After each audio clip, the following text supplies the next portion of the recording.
বিখ্যাত আমার একটা উদাহরণ আছে, আবারও আপনাদেরকে স্মরণ করায় দেই। এক মসজিদের সামনে একটা কুকুর মারা গেছে সিঁড়ির উপরে। ফজরের সময় ইমাম সাহেব এসে দেখছে কুত্তা মরা। ইমাম সাহেব নাক ধরে মসজিদে ঢুকছে, ঢোকার সময় বলছে আস্তাগফিরুল্লাহ। মসজিদে ঢোকার পরে বলছে, ও মুসল্লিরা ফজরের পরে চলে যাবেন না, দেখছেনই তো কুত্তা মরে পড়ে আছে, বিপদ হবে আমাদের, কুত্তা সরানোর জন্য দোয়া হবে। ফজরের নামাজের পর হুজুর দোয়া করছে, আয় রব্বুল আলামিন, একটা কুত্তা মসজিদের সিঁড়ির সামনে, আল্লাহ তোমার এতগুলা নামাজির আসতে ডিস্টার্ব হয়, মেহেরবানি করে তুমি কুত্তা সরাও। দোয়া করে সবাই কুত্তার উপর দিয়ে লাফ দিয়ে দিয়ে চলে গেছে। সারাদিন রোদ পড়ছে, জোহরের সময় কুত্তার পেট হালকা লিক হয়ে গেছে। সিঁড়ির উপর থেকে আগে গন্ধ ছিল না, এখন গন্ধ। সবাই আস্তাগফিরুল্লাহ বলছে আর লাফ দিয়ে দিয়ে ভিতরে ঢুকছে। ঢুকে হুজুর বুঝছে সকালবেলা যে দোয়া হয়েছে ওই দোয়ায় তবারক ছিল না, বলছে কুত্তা সরানোর জন্য আসরের সময় তাবারক দিয়ে দোয়া হবে। আসরের সময় তাবারক দিয়ে যদি কুত্তা সরানোর দোয়া করে আর সকলে কান্দে কান্দে আল্লাহর কাছে বলে, আল্লাহ কুত্তা সরাও, বুঝে থাকলে বলেন তো এই দোয়া দেখে কুত্তা সরবে? কাজ কি হবে? সভাপতিকে ফোন দেবে, সেক্রেটারিকে ফোন দেবে, দায়িত্বশীলকে বলবে, ক্ষমতা থাকলে নিজে বলবে, এই মিউনিসিপ্যালিটির লোক মসজিদের সামনে কুকুর মরে আছে, তাড়াতাড়ি সরাও, এটা তোমাদের দায়িত্ব। জোহর পার হলে বলবে, আগামীবার কেমন করে তুমি কাউন্সিলর হও দেখবনি বেটা, এত বড় হিম্মত, মসজিদের সামনে কুত্তা সরাও নাই। যার যতটুক দাপট আছে হাত দিয়ে বলবে, মুখ দিয়ে বলবে। এইগুলা না বলে যদি প্রথম থেকেই আস্তাগফিরুল্লাহ, কুত্তার গন্ধ, এই কথা যদি বলে আর একদিন অপেক্ষা করে, ওই মসজিদে আর নামাজ পড়ার জন্য ঢোকা যাবে না, ঠিক না? অতএব মান রাআ মিনকুম মুনকারান ফালিয়াতাগায়্যারহু বিয়াদিহি ফাইন লাম ইয়াস্তাতি বিলিসানিহি ফাইন লাম ইয়াস্তাতি বিকলবিহি। আপনার হাত আগে, মুখের পরে, এরপরে অন্তরের ঘৃণা। আপনি হাদিস উল্টায়া, হাতের কথা নাই, মুখের কথা নাই, আপনি খালি আস্তাগফিরুল্লাহ, কুত্তা গন্ধ, এই পার্টি হলে চলবে? এই জন্য আজকের থেকে শপথ নেন, নতুন বাংলাদেশে আমরা এখন প্রতিবাদ করব অন্যায় যেখানে। সেটেলমেন্ট অফিসে যাওয়ার পরে, ভূমি অফিসে যাওয়ার পরে দলিল তোলার জন্য, নকল তোলার জন্য, কোনো কাজের জন্য কোনো বাপের বেটা যদি আপনার কাছে 1 টাকা উৎকোচ দাবি করে, 10 জন মিলে যায় বান্ধে ধরে আনে ওই সেটেলমেন্ট ভূমি অফিসের খুঁটির সাথে 24 ঘন্টা বান্ধে রাখবেন। পারবেন? কোনো অন্যায় সহ্য করা হবে না। ডিসি অফিসে কাজের জন্য যাবেন, কোনো যদি ঘুষ চাই তার দাঁত মুখ সব উড়ায় ফেলা হবে, ভয় দেখাবেন। কথা না শুনলে বাইন্দে নিয়ে এসে রাস্তার মোড়ে হাজির। রাজি আছেন? কোনো পাসপোর্ট অফিসে ঘুষ চলবে না। রাস্তাঘাট হিসাব করে করতে হবে এখন থেকে।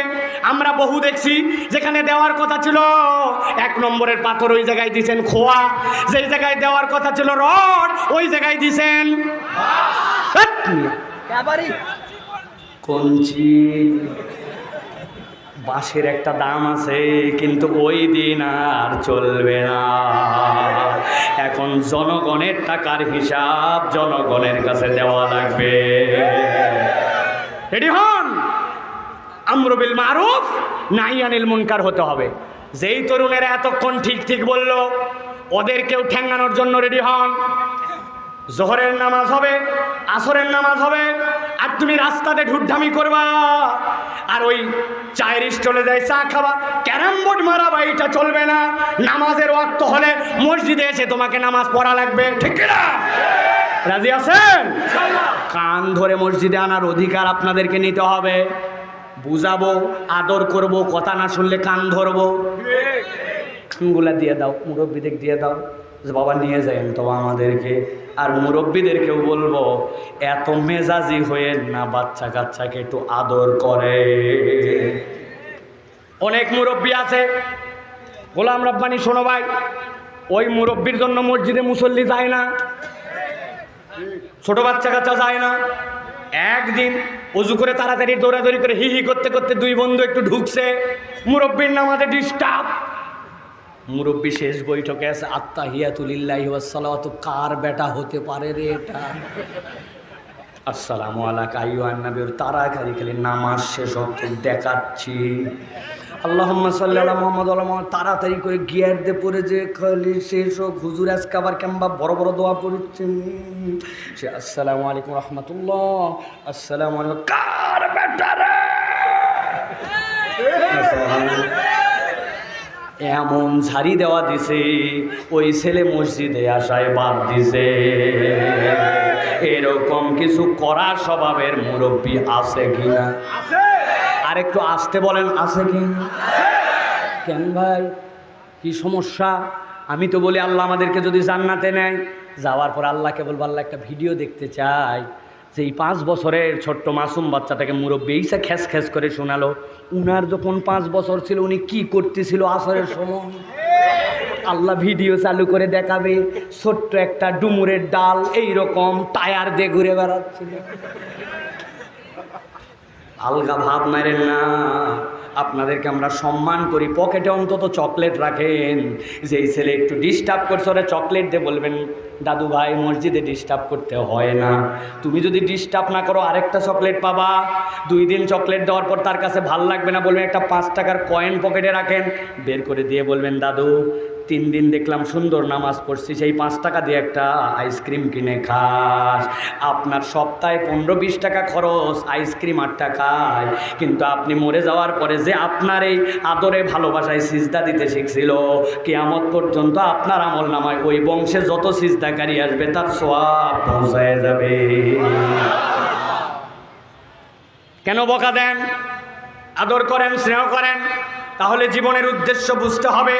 জীবনের উদ্দেশ্য হচ্ছে আল্লাহ রাব্বুল আলামিন বুঝাচ্ছেন সৎ কাজের আদেশ, ভালো কাজের সাথে থাকবো, অন্যায় থেকে আমরা ফিরাবো, এইটা কোরআন আপনাকে শেখায়। লম্বা হয়ে যাচ্ছে, সংক্ষেপ করি। 3 নম্বর হচ্ছে আপনার জীবনে কোরআন আরেকটা অনুভূতি দেয়। জীবনে সত্যতা এবং সততার একটা অনুভূতি আছে, কোরআন ছাড়া কেউ আপনাকে অনুভূতি দিতে পারে না। আল্লাহ কোরআনে বলছেন আল্লাযীনা ইউমিনুনা বিল গায়ব ويقيمون الصلاة ومما رزقناهم ينفقون।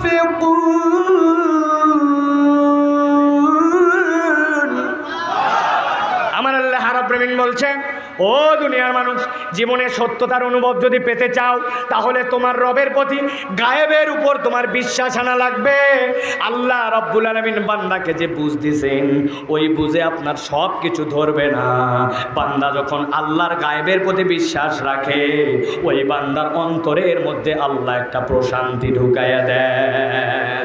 এই জন্য নাস্তিক বেঈমানরা অস্থির হয় আর মুসলমানরা সুস্থির হয়, ঠিক কি না? কেউ দেখতেছে না কিন্তু আমাকে দেখে আল্লাহ। ওই আয়না ঘরের মধ্যে যারা ছিল কাঁদতে কাঁদতে চোখের পানি চলে গেছে।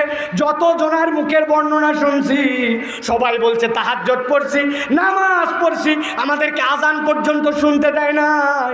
আজান শোনার সময় গান লাগায় দিত, জোরে শব্দ বাজায় দিত, দিন রাত বুঝতে পারি নাই কিন্তু আল্লাহকে ভুলি নাই। আল্লাহর প্রতি তাওয়াক্কুল রেখে কানছে কানছে, 1 বছর 2 বছর নয় 11 বছর পর্যন্ত কানছে, কিন্তু আল্লাহর প্রতি আস্থা হারায় নাই।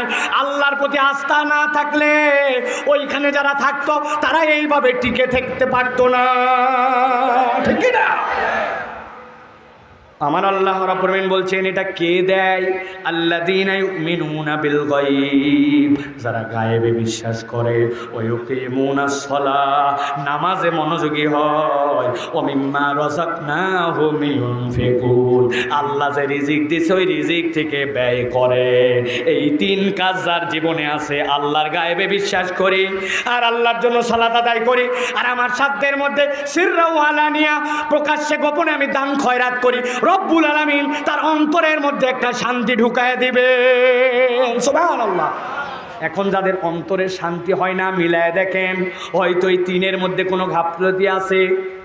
টাকা আমার মনে করছি 1 টাকা বের হয় না, কুঞ্জুস, জুম্মার দিনে মসজিদে 20 টাকা দিতে পারে না, আছে না? 1 টাকার কয়েন নিয়ে যায়, ভাঙ্গা পয়সা নিয়ে যায়, অথচ 2 বন্ধু মিলে চা খাওয়ার সময় বিল দিতে দেয় না। তুই দিবি মানে আমার এলাকায় আসছি, তুই দিবি, আমি দিবি, ঝোলা ঝুলি। ওই জায়গায় চায়ের পয়সা দেয়, বিড়ির পয়সা দেয়, আর আল্লাহর ঘরে 20 টাকা দেওয়ার সময় কয় আমি স্টুডেন্ট। কি উনি স্টুডেন্ট? আপনি এই জন্য সালাত, দান খয়রাত, কৃপণ হয়েন না, দানের হাত বড় করেন, যা আছে সেখান থেকে দেন। আল্লাহ রাব্বুল আমিন আপনার হৃদয়ে সত্যতার অনুভব দিবেন। কোরআন এই গ্যারেন্টি আপনাকে আমাকে দিয়েছে। 4 নম্বরে আল্লাহ রাব্বুল আমিন বলছেন এই কোরআন আপনাকে একটা অনুভূতি দিবে, সেইটা হচ্ছে আপনার স্রষ্টাকে, আপনি কার মালিকানায় আছেন। কোরআন ছাড়া আপনার প্রকৃত স্রষ্টার পরিচয় কেউ দিবে না। দুনিয়াতে স্রষ্টার পরিচয় যার কাছে নাই, তার থেকে দুর্ভাগা আর কেউ নাই। আল্লাহ রাব্বুল আমিন কি বলছেন খেয়াল করেন। আল্লাহ বলছেন ওয়া তাম্মাত কালিমাতু রাব্বিকা সিদকাও ওয়া আদলা লা মুবাদদিলা লিকালিমাতিহি ওয়া হুয়াস সামিউল আলিম। আমার রব্বুল আমিন বলছেন আল্লাহর কথার কোনো পরিবর্তন নাই। আল্লাহর কথা এরকম নয়, এখন একরকম পরে একরকম। দুনিয়ার মানুষ অনেক কথা বলে, আবার সুযোগ পেলে কথা ঘুরায় ফেলে, কিন্তু আল্লাহ বলছেন আমার কথা সত্য এবং সৎ। আমি বান্দা, তোকে বান্দা হিসাবে যদি মানি, আর আমি যদি নিজেকে রব হিসাবে স্বীকার করে নিলাম, এই সত্যটা জেনে তুই যদি তোর রবের পরিচয় জানিস, তাহলে দুনিয়াতে কখনো তোর মনে হবে না আমি সারা গরু। দুনিয়ায় কত সারা গরু আছে, ওর কোনো মালিক নাই। ওরকম কতগুলা সারা মানুষ আছে, ওর কোনো মনে হয় মুনিব নাই। একটুখানি বিপদে পড়লে এখানে দৌড় লাগায়, ওখানে দৌড় লাগায়, মাজারে মান্নত দেয়, উমুকের কাছে যায়, অস্থির হয়ে যায়। আমি একটা কথা বলে দেই, দিল খুলে শোনেন, আপনার হৃদয় আল্লাহ আছে কিনা এইটা বুঝবেন কেমন করে? প্রত্যেকটা কর্মের প্রত্যেকটা জিনিস পরীক্ষা করে একটা মেশিন থাকে, বগলে থার্মোমিটার ধরে লাগায় দেখে 102 মানে জ্বর আছে, থার্মোমিটার জ্বর মাপার যন্ত্র, ঠিক কিনা? ল্যাক্টোমিটার আছে একটা, পানি আপনি দুধের মধ্যে মিশাইছেন কিনা ধরা পড়ে যাবে। বলতেছেন আমি পানি মিশাইনি, খালি দুধ দোয়ার পর ওই বালতি ধুয়ে দিছি, মেশিনে ডুবায় বের হয়ে যাবে যে মিয়া বালতি ধুইছেন না ধান্দা করছেন। আছে না?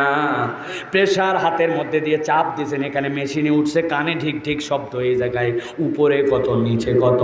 আজকে একটা পরীক্ষার কথা বলে দেই, আপনি আপনার রবের সাথে কানেক্টেড আছেন কিনা বুঝতে পারবেন। যে কোনো বিপদে পড়ছেন, মুসিবতে পড়ে গেছেন, আপনার প্রথমে মামা, খালু, অমুক লিডার, তুমুক ডাক্তারের কথা আগে মনে পড়ে, নাকি সব কিছু মনে পড়ার আগে আপনার আল্লাহর কথা আগে মনে পড়ে? যদি আল্লাহর কথা আগে মনে পড়ে, ডাক্তার তো লাগবেই, পরামর্শ নেওয়ার জন্য লিডার লাগবে, উমুকের কাছে যাওয়া লাগবে, কিন্তু সব কিছুর আগে আমার আল্লাহর কথা মনে পড়ে। রব্বুল আলামিন বলছেন ওইটা আমার গোলাম হয়ে গেছে, ওর হৃদয়ের মধ্যে আল্লাহ ঢুকে গেছে।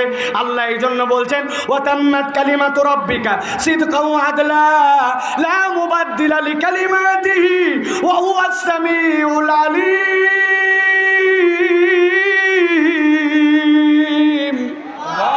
এই দুনিয়ার মানুষ, তিনি তোমার সব জানেন, সব বিষয়ের খবর রাখেন। আল্লাহ নিজের নাম রাখছেন হালিম। বলেন কি নাম? বলেন একবার, ডাক দেন ইয়া হালিম ইয়া আল্লাহ, ইয়া হালিম ইয়া আল্লাহ, ইয়া হালিম ইয়া আল্লাহ। এক ব্যক্তির 15 বছরের একটা সন্তান মারা গেছে, কাঁদতে কাঁদতে পাগল, মায়ের চোখ সাদা হয়ে গেছে। আমি যে সান্ত্বনা দিচ্ছি, ভাই ধৈর্য ধরেন, সন্তান হারাইছে, আল্লাহ দিবে। সাক্ষ্য দিয়ে বলেন, আমি যত বড় হুজুর হই, আপনি যত বড় খয়ের খা হন, যেই লোকের 15 বছরের সন্তান হারাইছে, ওর মনে যে দুঃখ, আপনি আমি ওই দুঃখ ধারণ করতে পারবো? ও ভাই ঘুমায় গেছেন, পারবো? কিন্তু জেনে রাখেন আল্লাহর একটা নাম হচ্ছে হালিম। এই হালিম মানে বান্দার মনে যা দুঃখ ততটুকুই ধারণ করতে পারেন যিনি, তিনি তোমার রব হালিম। এই জন্য কোরআন আপনাকে রবের পরিচয় দিচ্ছে। বান্দা একবার যদি তুই রবের পরিচয় পেয়ে যাস, আর বারবার যদি তুই রিনিউ করতে থাকিস, এই জন্য রব্বুল আমিন বলছেন বান্দারে, ওই আলমে আর ওয়াতে আমি তোদেরকে জিজ্ঞাসা করেছিলাম আলাস্তু বিরাব্বিকুম, আমি কি তোমাদের রব নয়? দুনিয়াতে প্রেরণ করলাম, করার পরে প্রথম কি দিলাম? আলহামদুলিল্লাহি রাব্বিল আলামিন। আমি বললাম সকল প্রশংসা রবের জন্য, কোরআন খুলেই জানলি কবরে যাবি, আবার কবরে যাওয়ার পরে প্রথম জিজ্ঞাসা হবে মার রব্বুকা। আল্লাহ বলছেন ওই আলমে আরো আর কবরের হিসাব যদি মিলাতে চাস, তো রবকে যদি চিনতে চাস, কোরআন ছাড়া রব চিনার কোনো উপায় নাই। সর্বশেষ কথা আজকে রাত্রের, আল্লাহ রাব্বুল আলামিন বলছেন আর একটা জিনিস কোরআন তোমাকে দিবে, সেইটা হচ্ছে তোমার জীবনের পরিণতি কি। আমার জীবনের পরিণতি কি? গতকালকে একটা জায়গায় গেছিলাম, সবাই একদিকে, এক মুরব্বি ব্যাকা ব্যাকা কথা বলে।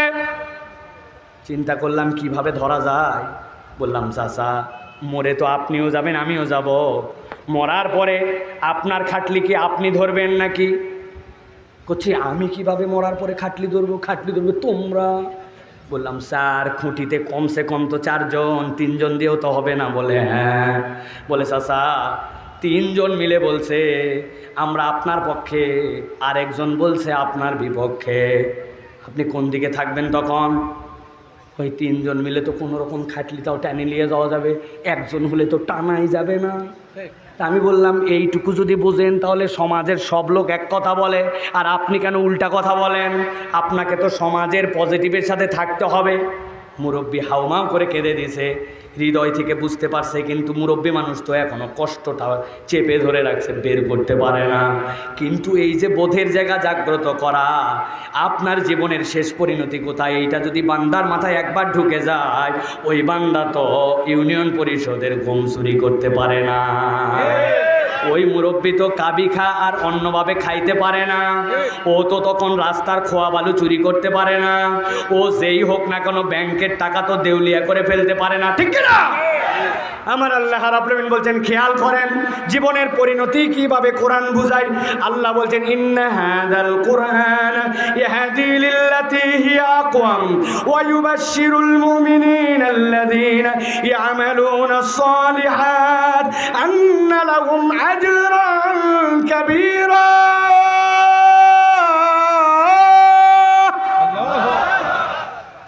আল্লাহ সিম্পলি বুঝাই দিচ্ছেন দুনিয়ার মানুষ এই কোরআন তাদেরকে হিদায়েত দিবে আর খোশখবরি দিবে মুমিনদেরকে, আল্লাযীনা ইয়ামালুনাস সালিহাত, যারা নেক কাজ করে। আল্লাহ বলছেন তাদের পরিণতি কি তোমরা জানো? বলেন তো, যারা নেক কাজ করে আর যারা ঈমানদার তাদের পরিণতি কি? ভালো না? নাম বলেন কোন ভালো? কি হয় নাই? জানি জান্নাত বলবেন, কিন্তু আল্লাহ এটা বলেন নাই। আজকে রাত্রের শেষ কথা ভালো করে বোঝেন। আল্লাহ রাব্বুল আমিন বলছেন আন্না লাহুম আজরান কাবীরা, আমি রব্বুল আমিন তাদের জন্য বিশাল পুরস্কার দেব। সুবহানাল্লাহ বলেন। জান্নাত তার থেকেও বিশাল? হ্যাঁ। নবীজি বলছেন একদিন আল্লাহ রাব্বুল আমিন জান্নাতীদের মধ্যে আসবেন। সুবহানাল্লাহ। আসার পরে বলবেন ইয়া হালাল জান্নাত, জান্নাতীরা লাফ দিয়ে উঠবে, ওঠার পরে বলবে লাব্বাইকা ওয়া সাদাই ওয়াল খায়রু বিয়াদাইক, এই রব আমরা হাজির আছি, ভালো মন্দ সব আপনার হাতে। আল্লাহ জিজ্ঞাসা করবেন হাল রাদিতুম, তোমরা কি খুশি আছো? জান্নাতীরা অবাক হয়ে বলবে ওয়া মা লাকা লা নারদা ইয়া রব্বানা ওয়া মা আতাইতানা মিন আহাদিন কবলানা। ও রব, খুশি কেমনে হই, তুমি আমাদেরকে যে নিয়ামত দিয়েছো, আমাদের আগের কোন কেউ নিয়ামত পাইছে নাকি? আল্লাহ তুমি কি রাগ করছো নাকি? রব্বুল আলামিন বান্দাদেরকে বলবেন হাল আজিদুকুম, আমি কি বাড়াই দিব নাকি? বান্দা ব্যাকল হয়ে যাবে, কেমনে আবার বাড়ায়? আমার নবী বলছেন যেই না আল্লাহ এই কথা বলবেন, সাথে সাথে আল্লাহ রাব্বুল আলামিন জান্নাতীদেরকে ঘোষণা দিবেন উহিল্লু আলাইকুম রিদওয়ানি, ও আমার বান্দা আজকের থেকে আমি তোদের প্রতি চির সন্তুষ্ট হয়ে গেলাম। আল্লাহু আকবার। আল্লাহর নবী বলছেন এরপরে রব্বুল আমিন তার বুকের সব পর্দা সরাই দিবেন, ওই জান্নাতীদের সাথে তার মাহবুদের দিদার হয়ে যাবে। জান্নাতীরা একটু আগেই বলেছিল ওয়া মা লাকা লা নারদা ইয়া রব্বানা ওয়া কদ আতাইতানা মা লাম তুতি আহাদান ক্বাবলানা, এমন নিয়ামত দিছো যেই নিয়ামত কেউ পাইছে নাকি? আল্লাহকে দেখার পরে রব যখন সরে যাবেন, ওই বান্দাদের কাছে জান্নাতের নিয়ামত আর ভালো লাগবে না। আমার নবী বলছেন প্রত্যেক দিন সকাল সন্ধ্যা আল্লাহ আল্লাহ রব্বুল আলামিন এরপরে জান্নাতীদেরকে দিদার দিতে থাকবে। নবীজি বলছেন আন্না লাহুম আজরান কাবীরা, ওইটার ব্যাখ্যাই হচ্ছে জান্নাতে আল্লাহর দিদার। সুবহানাল্লাহ।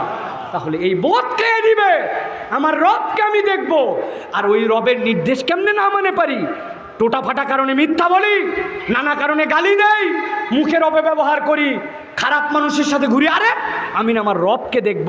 কোরআন বারবার আপনাকে মনে করায় দিবে যে ওই রবের কাছে আমাকে যেতে হবে। কোরআন ছাড়া আপনাকে এই দিশা কেউ দিতে পারে না। পথের দিশা দেখাবে, রব চিনাবে, জীবনের মানে বুঝাবে, জীবনের সত্যতার অনুভব দিবে, আলোর পথ আপনার জন্য সিলেক্ট করায় দিবে, আল্লাহকে চিনাবে, জীবনের পরিণতির ব্যাপারে পরিষ্কার ধারণা দিবে। এই গ্রন্থের নাম হচ্ছে কোরআন। কি নাম? এখন বুঝে থাকলে বলেন যে ওই কোরআন ধারণ করা, পড়া, বোঝা দরকার আছে কিনা? আছে। তাহলে যদি থাকে, তাহলে আজকের থেকে আমরা শপথ নেই, আমরা কোরআনের পক্ষে থাকবো। যারা কোরআনের পক্ষে, আমরা তাদের পক্ষে থাকবো। আগে যা ভুল করছি, কোরআনহীন যারা, আমরা তাদের সাথে নাই। রাজি আছেন সবাই? আল্লাহ আমাদের আজকের আশা বসা, আজকের কোরআন থেকে কথা শোনা, আজকের আয়োজনকে আল্লাহ রাব্বুল আলামিন মঞ্জুর করেন। বলেন আল্লাহুম্মা আমিন। গোলাম রব্বানিক জীবনে দেখছেন ওয়াজ শেষ করার পর যে ফোর্সে ওয়াজ করে এতক্ষণ বসে থাকে, এটা হচ্ছে মহব্বত। বড় ভাইয়ের মতো ভালোবাসে, আমরাও তাদেরকে বন্ধুর মতো ভালো। এতক্ষণ বসে আছে এই যে ইউসুফ, আহারে কি কষ্ট যে করছে সে জানেন না। বকাবকিও হয়েছে তার সাথে, আমার রাগারাগিও হয়েছে। ডেট দেওয়াই লাগবে ভাই, আগা নাই মাথা নাই, কোথায় আছি, চট্টগ্রাম পরের দিন দিছে গাইবান্ধা, হয় আশাই লাগবে। কথা সে জোঁক, কি নাম? কিন্তু আল্লাহর জন্য মোহাব্বত করে। আল্লাহ রাব্বুল আমিন যেন কবুল করেন। আল্লাহুম্মা আমিন। আজকের দীর্ঘ অনেক রাত হয়ে গেছে প্রিয় ভাইরা, আল্লাহর বান্দারা অনেকে সহযোগিতা করেছেন, আপনাদের সকলের জন্য দোয়া করা হবে ইনশাআল্লাহ। আল্লাহ যেন কবুল করেন, আল্লাহ আমাদের সকলে আশা ভরসা কবুল করেন। সকলে একটা আমিন বলেন। আল্লাহ সকলের দানগুলোকে কবুল করেন। আল্লাহ রাব্বুল আলামিন আমাদের তরুণদেরকে যাবতীয় জুয়া থেকে মুক্ত থাকার তৌফিক দান করেন। এখানে বসে থাকে আর আমেরিকার ক্যাসিনো খেলে, এদেরকে হেদায়েত দেও আল্লাহ। আর বাপ মারা সতর্ক হন, আর যেখানে পাবেন এদেরকে ধরে মোবাইলটা পানির মধ্যে চুবাই দেবেন, অন্তত পক্ষে দিয়ে আবার হাতে দিবেন। কারণ এই জুয়া চলতে পারে না, আমাদের সমাজকে নষ্ট করে দিচ্ছে। আল্লাহ আমাদের আশা ভরসা কবুল করেন, আয়োজনকে কবুল করেন, সহযোগিতাকেও কবুল করেন। আমরা এখন সুন্নাহ সম্মত পদ্ধতি বলেছি এটা বলেছি আমরা। আর কার কোনো কথা আছে? আবু ইউসুফ কই, শেখ সাহেব কই, যাই হোক আমরা সকলেই সুন্নাহ পদ্ধতিতে এখন আমরা মাহফিলকে শেষ করতে চাই ইনশাআল্লাহ। রাজি আছেন ইনশাআল্লাহ? দোয়া করেন আল্লাহ আমাদেরকে কবুল করেন। আশা বসা আমিন বলেন। আশা বসা কবুল করেন, আমাদের দুনিয়া আখিরাত কল্যাণময় করে দেন। আজকের মাহফিল কবুল করেন, দান খয়রাত কবুল করেন, দ্বীনের এই মজমাকে কবুল করেন। আমাদের যাদের নাম এখানে নেওয়া হয়েছে, আল্লাহ যারা কবরে চলে গেছেন, শাহাদতের মর্যাদা দিয়ে কবুল করে নেন। সকলে পড়েন সুবহানাকাল্লাহুম্মা ওয়া বিহামদিকা আশহাদু আল্লা ইলাহা ইল্লা আনতা আস্তাগফিরুকা ওয়া আতুবু ইলাইক। আসসালামু আলাইকুম ওয়া রাহমাতুল্লাহ। এবার আপনারা সালাম দেন। ওয়া আলাইকুমুস সালাম ওয়া রাহমাতুল্লাহি ওয়া বারাকাতুহু। ওয়া আখির দাওয়ানা আলহামদুলিল্লাহি রাব্বিল আলামিন।